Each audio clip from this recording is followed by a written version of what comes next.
검찰이 이명박 전 대통령의 구속영장 청구 여부를 고심 중인 가운데 이번에는 김윤옥 여사의 다스 법인카드 사용 의혹이 커지고 있습니다. 다스의 임직원만 쓸 수 있어야 할 이 법인카드는 이 전 대통령의 지시로 발급됐다는 게 JTBC 취재 결과 확인됐습니다. 다스 사장을 지낸 김성우 씨가 검찰에 이런 진술을 했습니다. 격리 업무를 받던 관계자도 매달 수백만 원씩 여성으로 보이는 사용자의 카드 내역을 확인했다고 JTBC에 말했습니다. 이 말대로라면 14일 검찰 조사에서 다스는 본인의 것이 아니라 형의 것이라고 했던 이 전 대통령의 진술은 힘을 잃게 됩니다. 먼저 한민용 기자의 보도입니다. 다스의 전 격리팀 관계자는 JTBC 취재진에게 매달 수백만 원씩 사용된 법인카드 내역서가 2007년쯤까지 배달됐다고 말했습니다. 주로 이제 강남에서 이제 다 쓰는 걸한 2, 300, 1, 200 적혔을 때는 2007년인가 8년도 그때까지만 쓰고 모두 업무와 무관한 곳에 사용됐는데 주로 백화점 등에서 사용돼 사용한 인물이 여성일 것이라고 추측했다고 밝혔습니다. 쓰는 거 보면 식당, 아울렛, 쇼핑몰, 백화점 이런 데 썼으니까 아버지 사모님인지 쓰는 것 같더라. 다스 전 총무차장 김모 씨는 더 구체적으로 증언합니다. 법인카드를 이명박 전 대통령의 부인 김윤옥 여사가 사용해 왔다는 것을 알고 있었다는 겁니다. 경리가 서울에 영수증을 갖다가 법인카드 영수증을 한 묶음 지어서 F 용지를 F 치고 있더라고. 근데 이거는 왜 그거 이러니까 서울에 사모님이 쓰고 있다. 그래가지고 제가 그거 알았지. 특히 이 전 대통령의 측근인 김성우 전 다스 사장은 검찰 조사에서 해당 법인카드를 만든 건 자신이라고 털어놓은 것으로 파악됐습니다. 1990년대 중반쯤 이 전 대통령의 지시로 법인카드를 만들어 건넸다는 겁니다. 검찰은 해당 법인카드의 사용 내역을 추적하는 과정에서 이 전 대통령의 부인인 김윤옥 여사가 주로 카드를 사용한 정황을 확인했습니다. 대부분 해외 면세점이나 아울렛 등에서 사용됐는데 해외에서 사용한 내역이 김 여사의 출입국 기록과 정확하게 일치했다는 겁니다. 검찰은 법인카드 사용이 다스 실소유주 의혹이 본격적으로 불거진 2007년에 중단됐다는 사실도 확인했습니다. 약 10년 동안 사용된 금액은 모두 4억여 원. 검찰은 또 이 가운데 이 전 대통령이 사용한 것으로 의심되는 내역도 추적 중입니다. JTBC 한민용입니다. 검찰 조사에서 물론 이명박 전 대통령은 김윤옥 여사의 다스 법인카드에 대한 질문을 받았습니다. 처음에는 전혀 기억이 없다고 말했는데 검찰이 카드 사용 내역과 김 여사의 동선을 확인할 수 있는 증거를 보여줬습니다. 그러자 형인 이상은 회장에게 책임을 전가하는 모습을 보였다고 합니다. 이어서 김필준 기자입니다. 검찰은 14일 조사에서 이명박 전 대통령에게 김윤옥 여사가 다스의 법인카드를 10년간 사용한 것을 아는지 물었습니다. 처음에 이 전 대통령은 전혀 기억이 없다고 부인했습니다. 그러자 검찰이 법인카드의 해외 사용 내역과 김 여사의 출입국 기록 조회 내용을 차례로 이 전 대통령 앞에 내놨습니다. 두 기록이 일치하는 걸 확인한 이 전 대통령은 말을 바꾸기 시작했습니다. 잘 모르는 일이라면서도 만약 법인카드를 썼다면 아마도 이상은 회장 측이 건네준 것 같다고 말했다는 겁니다. 하지만 검찰은 다스 임직원이 사용해야 할 법인카드를 김 여사가 사용한 것이 횡령 등의 혐의로 이어질 수 있다는 판단에 형인 이 회장에게 책임을 전가한 것이라고 보고 있습니다. 검찰은 김 여사와 관련한 의혹이 점점 커지고 있는 만큼 김 여사에 대한 조사가 불가피하다는 입장입니다. 다만 김 여사를 검찰청사에 소환하진 않고 방문 조사 등 비공개 조사를 검토 중입니다. JTBC 김필주입니다. 이명박 전 대통령은 이 다스가 형인 이상은 회장의 소유라는 주장을 굽히지 않고 있습니다. 하지만 앞서 전해드린 김윤옥 여사가 사용했다는 이 다스의 법인카드, 이에 대한 의혹을 푸는 열쇠가 될 수도 있다는 분석이 나옵니다. 스튜디오에 심수미 기자가 나와 있습니다. 심수미 기자, 자, 당연히 그 법인카드는 그 회사 직원, 임직원만 쓸 수 있는 거고요. 또 평직원이 쓰는 카드, 간부가 쓰는 것, 또 임원이 쓰는 것 여러 개가 있을 텐데 이 김윤옥 여사가 사용한 걸로 의심되는 법인카드는 어떤 겁니까? 저희가 당시 다스 관계자들을 취재해보니 당시 다스에는 법인카드, 발급된 법인카드 자체가 그렇게 많지 않았다고 합니다. 김성우 전 사장과 또 권승우 전 전무, 격리팀과 총무팀, 여기에 서울 사모님으로 불리는 인물이 쓰는 것으로 5개 정도만 발급됐다는 건데요. 당시 부사장도 법인카드를 발급받지 못해서 총무팀이나 경리팀 카드를 빌렸을 정도였다고 합니다. 특히 서울 사모님의 법인카드는 2007년 이 전 대통령의 다스와 관련된 의혹이 불거지고 검찰 수사가 시작되자 사용이 중단됐다고 합니다. 예, 자 그러면은 지금 방금 이야기했지만 김성우 사장, 권승호 전무, 경리팀, 총무팀, 여기에 서울 사모님 이렇게 5개밖에 법인카드가 발급되지 않았다고 하면은 자 이상은 회장 있지 않습니까? 다스의 뭐 최대 주주고 또 공동대표였고 아직도 실소유주라고 주장을 하고 있는데 이상은 회장조차도 법인카드가 발급되지 않았던 겁니까? 네, 이상은 회장은 물론이고요. 또 1987년 다스가 처음 생길 때부터 최대 주주였던 이 전 대통령의 처남 고 김재정 씨 역시 법인카드를 사용하지 못했다고 합니다. 예. 당시 총무팀 직원의 말을 직접 들어보시겠습니다. 김재정 씨도 없었어요. 그래서 부사장 하면서도 없어가지고 내가 저녁마다 퇴근하면서 결제해주고 다녔는데. 예, 일반적인 회사를 생각한다 그러면은 상당히 이례적이군요. 자, 그런데 이제 앞서도 보셨던 것처럼 이명박 전 대통령은 검찰에서 이제 김 여사가 법인카드를 사용한 게 맞다면은 아마 이상은 회장 측에서 줬을 것이다 이렇게 말했다는 거잖아요. 네, 이 전 대통령은 다스와 자신은 무관하다라는 입장입니다. 그래서 이 법인카드와 관련해서도 전혀 알지 못한다는 설명인데요. 하지만 이상은 회장이 자신도 쓰지 못하는 법인카드를 재수 씨인 김 여사에게 굳이 만들어줄 이유가 없다는 지적이 나옵니다. 예. 또 이상은 회장이 비단 법인카드를 떠나서 이 회사 내에 결정 권한이 전혀 없었고 사용할 수 있는 돈도 극히 제한됐었다는 복수의 다스 관계자들 증언도 들을 수 있었습니다. 예. 400만 원인지 500만 원인지 며칠 전에 또 가갔는데 더 술라고 김성우 사장은 결제를 안 해줬어. 예, 어쨌든 뭐 이렇게 이명박 전 대통령은 자신은 법인카드 발급과는 아무 관계가 없다. 뭐 이런 이야기를 하는 거거든요. 하지만 이제 이 전 대통령이 다스 내에서 여러 부문에서 실권을 행사했다, 실질적인 권한을 행사했다는 증언들은 뭐 계속 곳곳에서 나오지 않았습니까? 네, 이명박 전 대통령의 막내딸 이모 씨가 위장 취업을 했다는 증언도 나왔습니다. 출근도 전혀 하지 않았는데 미국 비자 발급 용도로 허위 재직 증명서를 뗐다는 겁니다. 예. 또 최근 검찰이 파악한 이 다스의 350억 원대 비자금 역시 서울 인근에서 여러 개의 차명 계좌로 세탁돼서 이 전 대통령 측에게 현금 따발로 전달된 걸로 조사가 됐습니다. 검찰은 이상은 회장은 해당 비자금의 존재조차 알지 못한 것으로 파악하고 있습니다. 그렇군요. 또 하나 짚어볼 만한 게 이 전 대통령이 이렇게 다스와 관련성을 부인하는 이유 역시 이제 뇌물죄 같은 이 혐의와 직결되어 있기 때문에 그렇다고 볼 수가 있겠죠. 네, 다스의 실소유주라고 인정이 되는 순간 삼성이 대신 내준 그 다스 소송비 70억 원은 곧바로 뇌물이 됩니다. 예. 또 방금 말씀드렸던 350억 원 비자금 조성, 즉 횡령 혐의에 대해서도 책임을 질 수밖에 없습니다. 때문에 과거 다스와 도곡동 땅 관련 각종 의혹 제기에 대해서 이 새빨간 거짓말이라고 강하게 부정을 했었던 만큼 이 전 대통령이 입장을 바꾸기는 쉽지 않을 것이라는 검찰 내부의 분석이 나옵니다. 검찰은 서울중앙지검 수사팀으로부터 이 구속영장 청구에 무게를 둔 수사 보고서를 받은 이 문무일 검찰총장이 주말 사이 이런 상황까지 면밀하게 검토를 한 뒤에 이르면 모레쯤 영장 청구 여부를 결정할 예정입니다. 예, 심수미 기자 수고했습니다. 예, 다음은 북미 정상회담 관련 소식입니다. 지금 북한에는 3명의 미국인이 억류돼 있습니다. 미국 정부가 오늘 이들에 대한 석방 협상이 진전되고 있음을 시사했습니다. 양측은 여러 채널을 통해서 전방위로 접촉을 하고 있는데 북미 정상회담 이전에 풀려날 수 있을 거라는 전망도 나옵니다. 정효식 특파원입니다. 우리는 북한에 억류된 미국 시민들이 가능한 한 빨리 집에 돌아오는 것을 보기 위해 노력하고 있습니다. 카티나 애덤스 국무부 동아태 담당 대변인이 뉴욕 채널을 통한 북한 억류 미국인 석방 협상이 얼마나 진척됐느냐는 JTBC 질문에 한 대답입니다. 애덤스 대변인은 미국 시민의 복지와 안전이 국무부의 최우선 사항 중 하나라고도 했습니다.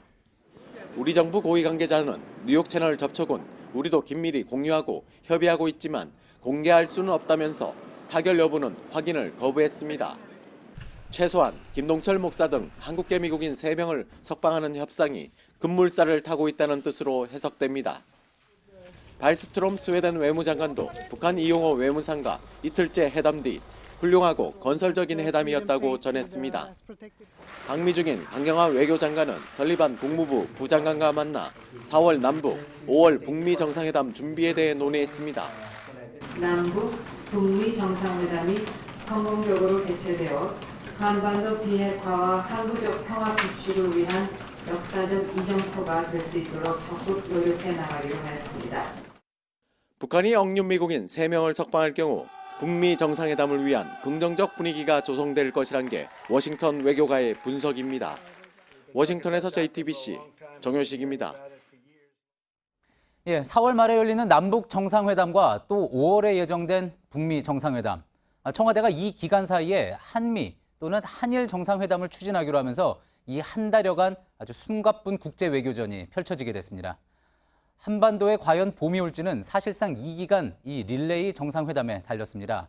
문재인 대통령은 어젯밤 트럼프 대통령과 통화해서 김정은 위원장을 만나면 이어서 개최될 북미 정상회담이 성공할 수 있도록 분위기를 잘 조성하겠다고 말했습니다. 다만 이런 해빙 무드와는 또 달리 관세 장벽과 한미 FTA 등 통상 문제는 여전히 양국 사이를 겉돌고 있습니다. 먼저 안익은 기자가 보도합니다. 다음 달 말 예정된 남북 정상회담은 5월 북미 정상회담의 예비회담 성격이 짙습니다. 이어 개최될 한미 정상회담은 남북회담에서 북한의 패를 확인한 뒤 북미 정상회담을 준비하는 사전 미팅 성격이 될 것으로 예상됩니다. 북한의 비핵화 프로그램과 북한이 요구하는 미국과의 수교와 평화협정 체결 등 체제 보장 조치를 단계마다 어떻게 배합할지가 핵심입니다. 한일 정상회담도 한반도 평화체제에 대해 일본의 지지를 이끌어내기 위해 필수적입니다. 일본 역시 납북자 문제 등 풀어야 할 문제가 있습니다. 비핵화를 달성하기 위해서는 평화체제 구축이 매우 중요합니다. 미국과 중국의 역할이 중요한데 동북아시아에서 평화 안정의 중요한 행위자라고 할 수 있는 일본의 역할도 무시할 수가 없습니다. 마치 2000년대 중반 육자회담 무대에서 한미가 아이디어를 낸 뒤 주변국을 설득해 북한을 비핵화 조치로 이끌고 가는 모양새와 유사합니다. 중국 역시 전국인민대표대회와 정치협상회의 등 양회가 끝나면 본격적으로 한반도 외교에 뛰어들 태세입니다. 양재츠 국무위원이 다음 주 방한을 하고 비슷한 시기에 상무위원급 특사가 평양을 방문할 가능성이 제기되고 있습니다. 벌써부터 북미 정상회담 직후 북중 정상회담이 열릴 것이란 전망이 나옵니다. JTBC 안의근입니다. 한미 FTA 개정을 위한 3차 협상이 끝났습니다. 미국이 부과하기로 한 철강 관세를 면제받느냐가 큰 현안이었는데 합의점을 찾지 못했습니다. 때문에 우리 대표단은 다음 주까지 미국에 남아 총력전을 벌입니다. 유럽연합은 보복 관세를 매길 미국산 제품의 목록도 내놨습니다. 전다빈 기자입니다. 한미 양국은 오늘 미국 워싱턴 DC에서 이틀간 진행한 FTA 3차 개정 협상을 마쳤습니다.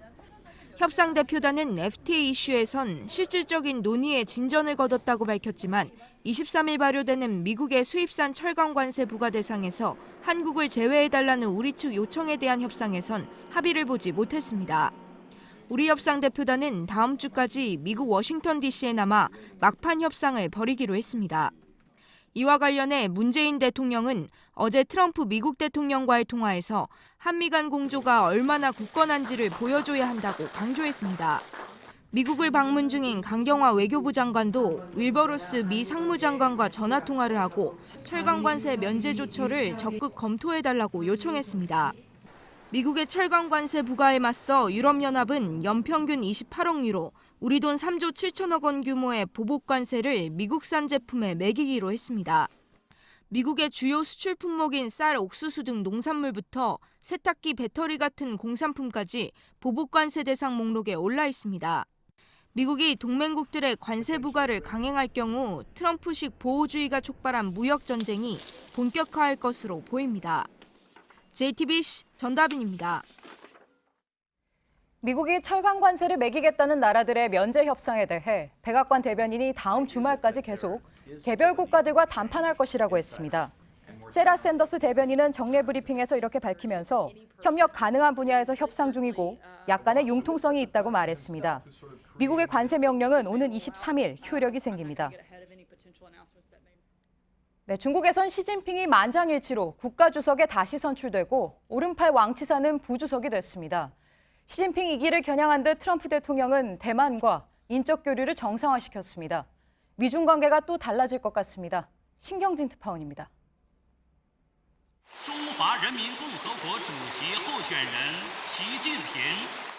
2970대 0. 만장일치로 국가주석과 군사위 주석이 재선출되자 시 주석이 고개 숙여 답례합니다. 지난해 당서기 재선출에 이어 명실상부 당, 군, 정 3권 장악을 마무리한 겁니다. 시진핑의 오랜 동지로 집권 1기 사정을 주도한 왕치사는 반대 한 표로 국가부주석에 화려하게 복귀했습니다. 시진핑 사상은 더하고 임기 제한은 뺀 수정헌법이 의장대와 단상에 오릅니다. 社会主义现代化强国努力奋斗 트럼프 미국 대통령은 종신 지도자 반열에 오른 시진핑 취임일에 맞춰 대만 여행법에 서명했습니다. 대만 고위 공무원들이 미국 정부 관리를 만나고 사업을 할 수 있도록 허용하는 내용입니다. 중국 외교부는 하나의 중국 원칙에 위배된다며 강력 반발했습니다. 하지만 미국은 올해 말까지 대만의 비공식 대사관 개소도 추진 중이라고 영국 파이낸셜 타임스는 전했습니다. 관세에 이어 대만 카드를 꺼낸 미국과 중국의 충돌 양상이 격화할 조짐입니다. 베이징에서 JTBC 신경진입니다. 극단 단원들에게 상습적으로 성폭력을 저지른 혐의를 받고 있는 이윤택 씨가 오늘 경찰에 출석했습니다. 이 씨는 피해자들에게 사죄하면서도 사과 기자회견 리허설을 했다는 주장에 대해선 왜곡이라고 했습니다. 또 피해자가 몇 명이냐는 질문에는 헛웃음을 짓기도 했습니다. 최하은 기자입니다. 이윤택 전 연희당 거리패 예술감독이 성폭력 피의자 신분으로 경찰의 모습을 드러냈습니다. 안마 요구를 받은 뒤 성추행을 당했다는 전 단원의 첫 폭로가 나온 지 한 달여 만입니다. 먼저 피해 당사자분들에게 진심으로 사죄드리겠습니다. 성관계는 있었지만 강제성은 없었다는 기존 입장을 확인하는 질문엔 조사에 성실히 임하겠다고만 답했습니다. 피해자가 몇 명이냐는 질문엔 헛웃음을 짓기도 합니다. 잘 모르겠습니다. 네. 지난달 공개 사과 기자회견을 미리 연습했다는 극단 내부 폭로에 대해선 왜곡이라며 설명을 덧붙입니다. 어떤 일을 당할 때 최선을 다해서 준비를 하지 않겠습니까? 그 준비 과정을 리허설이다, 연습이다 이렇게 왜곡되게 말한 것 같습니다. 이 씨는 지난 1999년부터 여성 연극단원들에게 성폭행과 성추행을 일삼았다는 의혹을 받고 있습니다.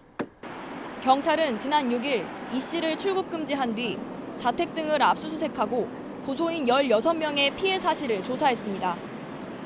특히 2013년 친고죄 폐지 이전에 발생한 것으로 의심되는 혐의도 2010년 생긴 상습죄 조항을 적용해 처벌하는 방안을 검토하고 있습니다. JTBC 최하은입니다. 예, 지금 경찰 조사를 받고 있는 이윤택 씨의 혐의는 1999년부터 단원 16명에 대해 상습적으로 성폭력을 저질렀다는 겁니다. 그런데 경찰이 수사 중인 이들 사건 이전에도 성폭력이 또 있었다는 주장이 나왔습니다. 연희단 거리패 단원들이 외부에 알리려고도 했었지만 번번이 무산됐다고도 했습니다. 이호진 기자입니다. 전 연희단 거리패 단원 A씨는 JTBC 취재진에 1998년쯤 한 여성 단원이 모 지역 언론에 이윤택 씨 성폭력을 제보했다고 밝혔습니다. 그런데 이 언론사가 거꾸로 이 씨에게 연락해 단원이 제보해왔다고 알려줬다고 A씨는 주장했습니다. A씨는 이후 연희단 선배들이 후배들에게 밖에다 말해봐야 소용없다. 선생님이 언론은 꽉 잡고 있다며 겁을 줬다고 말했습니다. 이어 2001년에는 남자 단원이었던 B씨가 이 씨의 성폭력 사실을 경찰청 홈페이지에 신고했습니다. 밀양연극촌에서 이런 일들이 벌어지고 있다. 피해자들이 많다. 좀 수사를 해주길 바란다. 이윤택이라는 분은 좀 굉장히 유명한 분이어서 조금 저희가 두렵다라는 얘기도 그때 썼던 것 같아요. 한 달 뒤 경찰은 전화를 걸어 성폭행은 친고죄이므로 당사자가 직접 나서지 않으면 사건을 진행할 수 없다며 피해자를 데려올 것을 요구했습니다. 결국 수사는 시작도 되지 못했습니다. 한 번이라도 거꾸로 이제 전화라도 해서 이게 신고가 들어왔는데 그런 일이 생긴 적이 있느냐라고 전화로도 이렇게 조금 여쭤봤더라면 조금 경각심이 생겨서. JTBC 이호진입니다. 지난 14일 학생들의 SNS를 통해 성추행 의혹이 제기된 한국외대 교수 A씨가 오늘 자신의 집에서 숨진 채 발견됐습니다. 경찰은 해당 교수가 스스로 목숨을 끊은 걸로 보고 조사 중입니다. 사망 사실이 알려지자 대학 측은 진행 중이던 조사를 중단하겠다고 밝혔습니다.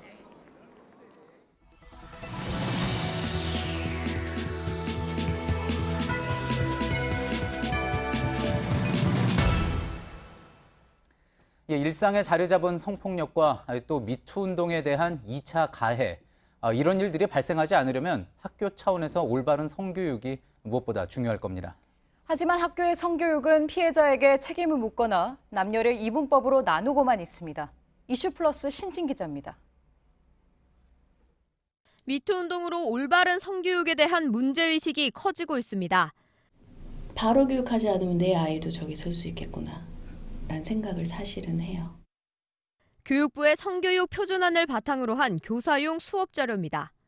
수용하기 어려운 성적 요구에 대한 대처 방법이라며 거절의 기술을 다루고 있습니다. 거절 의지를 상대방에게 설명하고 주제를 바꾸거나 자리를 떠나라고 조언합니다. 중학교 지도서에서는 성적 의사결정의 책무성이 약할 때 성폭력이 일어날 수 있다고 설명하기도 합니다. 피해자가 되지 않기 위해서 조심해야 된다라는 피해자 유발론으로 갈 수 있는 상당히 후퇴된 성폭력에 대한 어떤 관점들이 좀 심각했고요.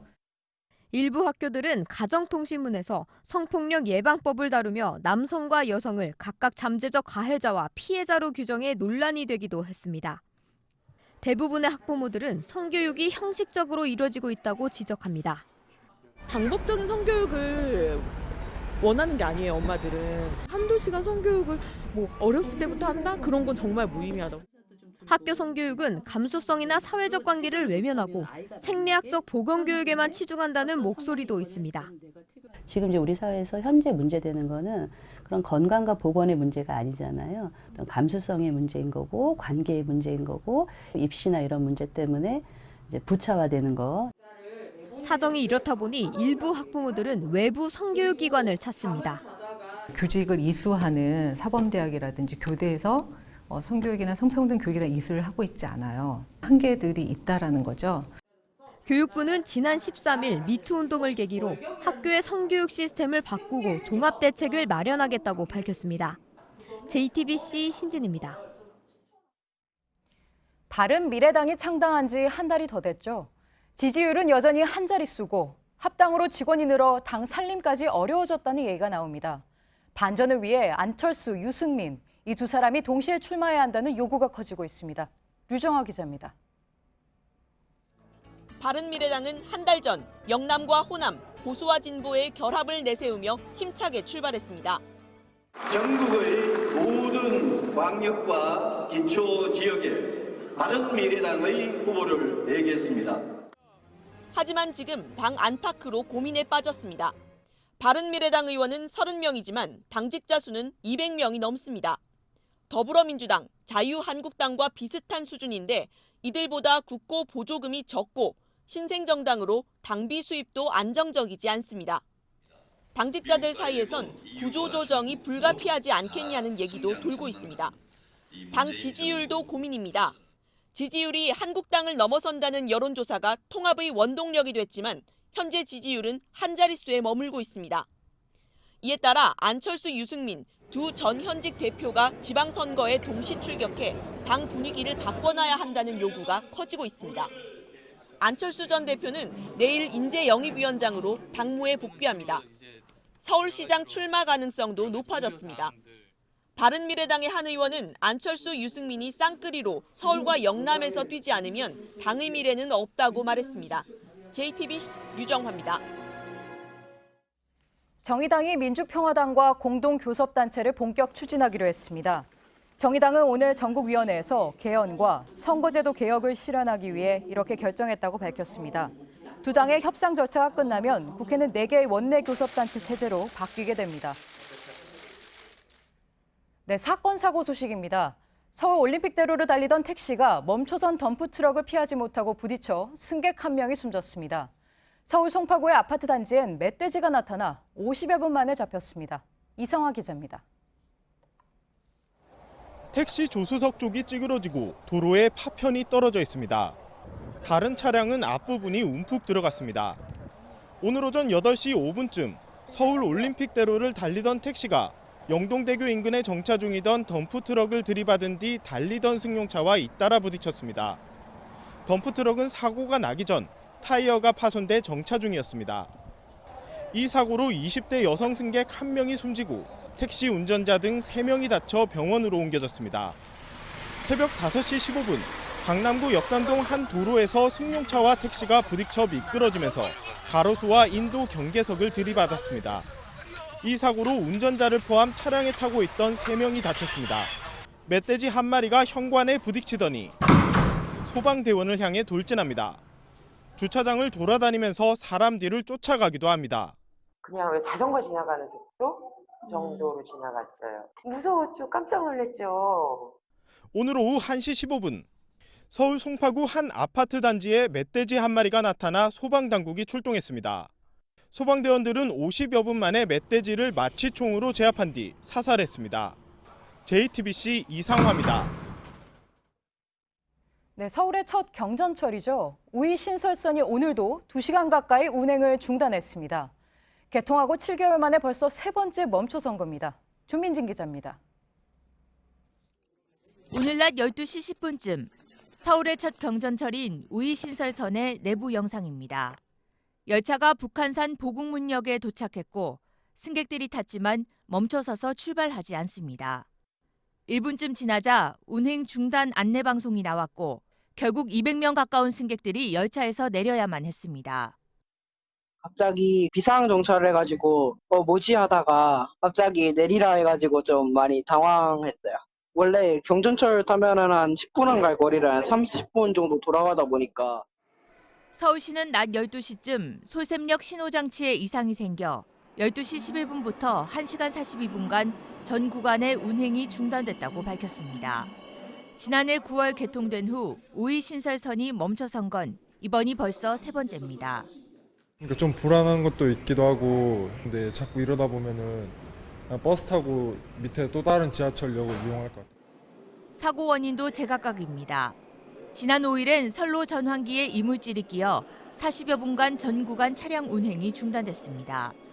특히 지난해 12월 25일엔 승객 40여 명이 30분 넘게 열차 안에 갇혔지만 정확한 사고 원인조차 밝혀내지 못했습니다. 잦은 고장과 운행 중단이 잇따르면서 열차 운영과 관리에 총체적 부실이 있는 것 아니냐는 지적이 나옵니다. JTBC 조민진입니다. 네, 전통시장은 상가가 붙어 있어 불이 번질까 늘 우려스럽죠. 사물 인터넷 기술이 들어오면 어떨까요? 화재 감지기가 불을 바로 신고하고 지능형 소화전은 소화전 앞에 불법 주차를 못하도록 막습니다. 다 실제 도입되는 소방 장비들입니다. 박영우 기자입니다. 서울 암사동에 있는 전통시장입니다. 가스불로 음식을 조리하는 상가마다 화재 예방을 위한 감지기가 설치돼 있습니다. 사물 인터넷 기술을 이용한 화재 감지기입니다. 불이나 연기를 5초 이상 감지하면 인근 소방서에 곧장 신고가 들어갑니다. 점검하고 집에 돌아가긴 하지만 저기 문제가 가게에서 화재가 발생했을 때 저한테나 소방서로 바로 연락이 된다라도 안심하고 잠을 잘 수 있어서 좋습니다. 소화전 앞에 차량 한 대가 불법 주차를 하려 하자 경고 메시지가 나옵니다. 소화전 앞 주정차 금지 구역입니다. 국내 한 이동통신사가 개발한 지능형 소화전입니다. 소방본부와 연결돼 불법 주차한 차량은 없는지 또 소화전은 정상적으로 작동하는지 실시간 확인이 가능합니다. 태양광 패널이 설치돼 겨울철 동파도 예방합니다. 불법 주정차된 차들 때문에 저희가 소방 용수 확보에 어려움을 많이 겪었었는데요. 현장 활동할 때 많은 도움을 받을 수 있을 것 같습니다. JTBC 박여우입니다. 네, 패럴림픽이 막바지인 가운데 서울 대학로에선 이색 공연이 열리고 있습니다. 장애인과 비장애인 무용수가 함께 오릅니다. 이 무대에서 차이는 불편한 게 아니라 새로운 것임을 몸소 보여주고 있습니다. 권근영 기자입니다. 휠체어에 앉은 무용수가 거대한 벽을 마주합니다. 장애는 그저 사회가 만든 장벽일 뿐 의자에 나란히 앉은 채 펼치는 동작에선 신체 조건의 차이를 찾을 수 없었습니다. 호주의 이 무용가는 하반신을 못 쓰게 되면서 무용의 새로운 길을 열었습니다.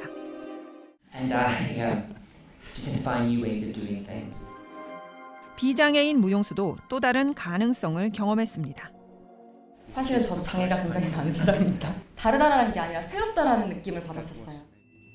7살 때 교통사고로 가슴 아래가 마비된 이 무용수는 휠체어와 한 몸이 돼 미끄러지듯 움직이고 구릅니다.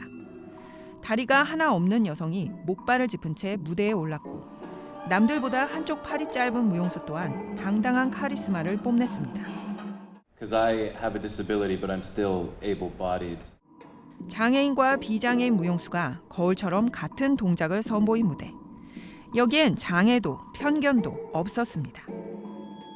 JTBC 권근영입니다. 미국 캘리포니아의 주차장에 세워진 차량에서 부부와 아이 2명 등 일가족 4명이 숨진 채 발견됐습니다. 승합차에서 노숙 생활하던 이들이 히터를 켜고 잠들었는데 차의 배기구가 잡목들에 막혀서 참변을 당한 것으로 경찰은 보고 있습니다. 1978년 박정희 전 대통령을 비난했다가 긴급조치 구호 위반으로 징역형을 산 이모 씨에 대해 법원이 무죄를 선고했습니다. 재판부는 긴급조치 구호가 헌법상 보장된 국민의 기본권을 침해하는 법률로 무효라고 설명했습니다. 조류 인플루엔자가 검출된 경기도 평택 오성면의 산란개 농가에서 분양받은 양주의 농장과 여주의 양계장에서 AR 바이러스가 또 나왔습니다. 오늘 새벽 0시부터 24시간 동안 경기도 내 가축과 축산 차량에는 이동 중지 명령이 내려졌습니다. 항공업계가 다음 달 국제선 유류 할증료를 최고 66,100원에서 45,100원으로 2만 원 넘게 내립니다. 국제유가 하락세를 반영해 7개월 만에 인하한 건데 국내선 유류 할증료는 다음 달에도 4,400원으로 이번 달과 같습니다.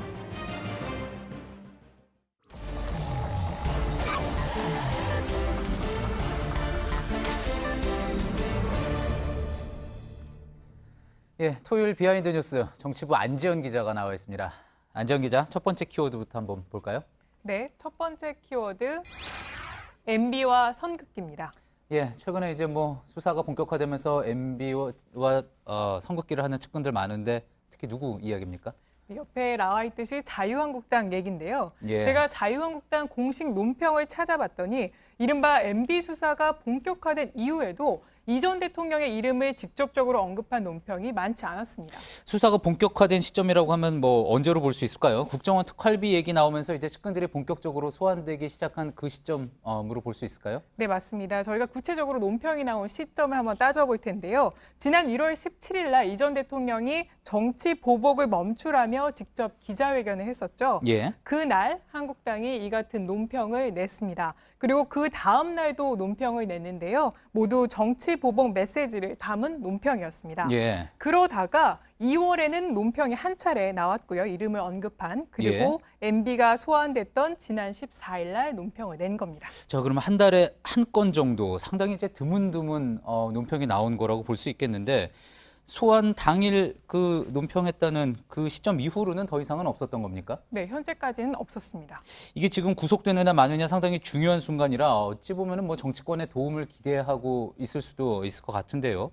확실히 좀 멀리하는 느낌 있다고 볼 수 있겠군요. 그렇습니다. 물론 자유한국당은 표면적으로는 이 전 대통령이 더 이상 당원이 아니기 때문에라는 이유를 들었지만요. 예. 실제로는 이 전 대통령에 대한 엄호가 실익이 없다는 판단이 작용한 것 같습니다. 실익이 없다. 자, 그렇다 그러면 지방선거 앞두고 뭐 이런 부분 국민 여론 의식한다 이런 지적이 나올 수도 있겠군요. 네, 여론을 살펴볼 만한 몇 가지 단서가 있었는데요. 먼저 이명박 전 대통령 소환 전후 2박 3일간 이 전 대통령의 자택 앞에서 지지자가 거의 없는 모습이었습니다. 예. 이 지지자가 골목을 메웠던 박근혜 전 대통령 소환 때와는 비교된다는 뉴스도 많이 나왔었는데요. 예. 이런 썰렁한 장면이 하나의 메시지가 된 걸로 보입니다. 그렇군요. 뭐 여론조사는 어떻습니까? 여론조사도 이런 부분에 대해서 뭐 우호적이지는 않겠죠. 네, 그렇습니다. 지난 14일 실시한 리얼미터의 여론조사 결과 살펴볼 텐데요.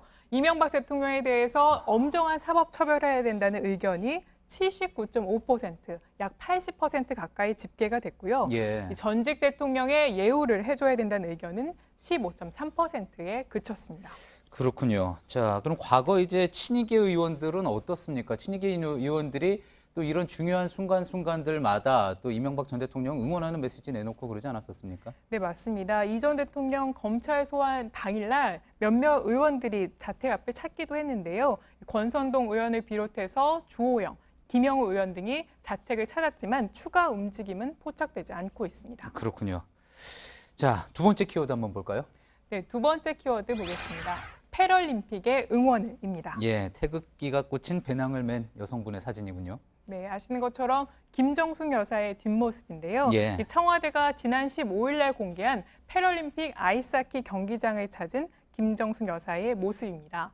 이 태극기를 배낭에 넣은 채 응원하러 가는 모습인데 김정숙 여사는 이 9일 개막한 패럴림픽에 12일 하루를 제외하고는 매일 방문했습니다. 아, 하루 빼고요? 네, 그래서 오늘도 방문했는데요. 오늘 아이스하키 관람을 하면서 이 태극기를 든 채 눈물을 흘리는 모습이 카메라에 찍히기도 했습니다. 아무래도 동계올림픽 자체에 비해서 패럴림픽에 대한 관심이 좀 적다 보니까 저런 사진들 또 화제가 됐던 것 같습니다. 자, 그런데 정치권 일각에서는 이 문재인 정부 그리고 또 일반적으로도 패럴림픽에 대한 관심이 적다 뭐 이런 비판 성명도 내고 그런 입장을 보이지 않았습니까? 네, 맞습니다. 먼저 자유한국당이 패럴림픽 개막식 당일날 비판 성명을 냈었는데요. 자원봉사자들에 대한 지원이 부족하고 이 경기 중계 편성이 턱없이 부족하다며 비판 성명을 낸 바 있었습니다. 예. 그런데 막상 당 대표로서는 유일하게 홍준표 대표만이 개막식에 참석하지 않으면서 비판 여론이 일기도 했었는데요. 그래서 지난 15일 날 한국당 홍 대표가 이 경기장을 찾기도 했습니다. 아, 예. 이 내용은 뭐 저희가 예전에 박성태 기자가 이제 비하인드 뉴스에서 다룬 적도 있었죠. 맞습니다. 자, 그런데 이제 패럴림픽이 내일이면 폐회식입니다. 네, 맞습니다. 그런데 저희가 일정을 확인해 보니까 당 대표로 이 폐회식에 참석하는 당 대표는 민주당과 정의당 뿐이었습니다. 예, 그렇군요. 공식 계획 상으로 이제 확인을 했다는 거죠. 맞습니다. 예, 공식 계획이니까 뭐 일정을 바꿔서 당 대표가 참석할 수도 있을 것 같고요. 뭐 다른 인사가 갈 수도 있겠죠. 한번 또 지켜볼 부분인 것 같습니다. 안지영 기자였습니다. 네, 끝으로 날씨입니다. 내일은 전국이 흐리다가 밤부터 서쪽 지방과 제주에 비가 오겠습니다. 비는 모레 전국으로 확대됩니다. 예, JTBC 뉴스룸 저희가 준비한 소식은 여기까지입니다. 시청해주신 여러분 고맙습니다.